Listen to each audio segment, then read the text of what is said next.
July 2025 తులారాశి మాస ఫలాలు ఏ విధంగా ఉండబోతున్నాయో చూద్దామండి.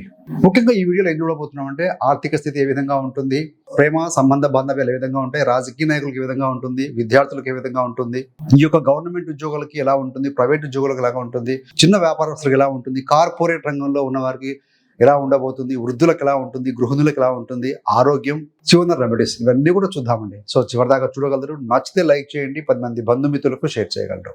ముఖ్యంగా ఆర్థిక స్థితి ఏ విధంగా ఉంటుంది అని అంటే పెద్దగా ఆందోళన అవసరం లేదు. ఈ మాసంలో ఏంటంటే గురు శుక్ర కాంబినేషన్, రవి బుధ ఇవన్నీ గ్రహాలు పాజిటివ్గా 9-10 స్థానాల్లో ఉండబోతున్నాయి కాబట్టి కోణాల్లో కేంద్రాల్లో ఉంటున్నాయి. అదేవిధంగా ద్వితీయాధిపతి లాభంలో కూడా ఉంటాడు కాబట్టి ధనానికి పెద్దగా ఆందోళన అవసరం లేదు. కాకపోతే ఈ యొక్క కుజుడు ద్వితీయ సప్తమాధిపతి కుజుడు వేల్లోకి వస్తాడు 28 సాయంత్రం నుండి. అప్పుడు నెలాఖరులో ఏంటంటే ఖర్చులు ఉంటాయి. అవి కూడా కుటుంబ పరంగా తప్పనిసరి ఖర్చులే, వృధా ఖర్చులు అయితే కాదు. సో ఏదేమైనా కూడా ఆదాయ ప్రవాహం అనేది మీకు బలంగా ఉంటుంది కాబట్టి ఎలాంటి ఇబ్బంది లేదు.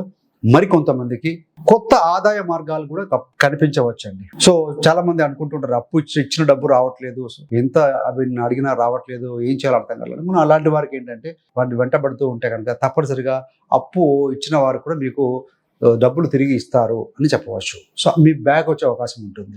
ఈ యొక్క గురు శుక్ర కాంబినేషన్ గజలక్ష్మి రాజయోగం 9వ స్థానంలో కోణంలో ఏర్పడుతుంది కాబట్టి సో ధనపరంగా బాగానే ఉంటుంది. మరి ఆరోగ్యం ఏంటి? ఆరోగ్యమే మహాభాగ్యం అన్నారు పెద్దలు. Health is wealth. సో ముఖ్యంగా ఏంటంటే ఆరోగ్యం పర్వాలేదు, బాగానే ఉంటుంది. కాకపోతే ఏంటంటే ఈ యొక్క కుజుడు కేతువుతో ఉండి 11వ స్థానంలో ఉన్నారు. సో ఏంటంటే కొంచెం యాంగ్జైటీ ఎమోషన్స్ ఉంటాయి. రెండవది నిరాకరణ కుజుడు ఎప్పుడైతే వ్యయానికి వస్తారో దీనివల్ల ఏంటంటే కొంచెం నిద్రలేమి సమస్యలు కావచ్చు, కాళ్ళకు గాయాలు అయ్యే అవకాశం ఉంది. కాబట్టి ఆల్రెడీ డయాబెటీస్ లాంటి వాళ్ళు షూ వేసుకోవడం కావచ్చు, కొంత కేర్ తీసుకోవాలండి. వెహికల్ జర్నీ చేస్తున్న వాళ్ళైతేనేమి సో ఇలాంటి చిన్న కేర్ తీసుకుని సరిపోతుంది. మరి ప్రేమ సంబంధాలు ఏ విధంగా ఉంటుంది? ప్రేమ మరియు సంబంధ బాంధవ్యాలు. ప్రేమ విషయంలో వస్తే శుక్రుడు బాగానే ఉన్నాడు, పెద్దగా అంటే నెగిటివ్ అయితే ఏం లేదు, మంచి మార్పులు అయితే ఉంటాయండి. అదేవిధంగా గతంలో ఉన్నటువంటి పూర్వ విభేదాలు అవి సమస్య పోతాయి. అదేవిధంగా సంబంధ బాంధవ్యాల విషయానికి వచ్చే వరకు తండ్రితో మరియు సోదరులతోటి పెద్దవాళ్ళతోటి సత్సంబంధాలు నెరవేర్చుకోగలుగుతారని చెప్పవచ్చు. ఈ యొక్క తులారాశి వారికి జూలై మాసంలో వారి వృత్తి వ్యాపారాల విషయంలో చూస్తే శుక్రుడు 9వ స్థానానికి వస్తున్నారు. వ్యాపార విస్తరణకు ఇది ఒక అనుకూలమైన కాలం అండి. అదేవిధంగా 7వ స్థానాధిపతి కుజుడు కూడా లాభంలో ఉన్నారు కాబట్టి మీరు ఎక్స్పాండ్ చేయాలనుకుంటే కనుక బ్రాంచెస్ ఓపెన్ చేయడము, ఏదైనా కొత్త ప్రోడక్ట్ లాంచ్ చేయడం ఇలాంటి వాటికి అనుకూలంగా ఉంటుంది. మీరు కనుక బ్యాంక్ లోన్కు కనుక ప్రయత్నిస్తే తప్పకుండా మీకు లోన్ శాంక్షన్ అవ్వడం అనేది జరుగుతుందండి. సో అనుకూలతనే కనిపిస్తుంది.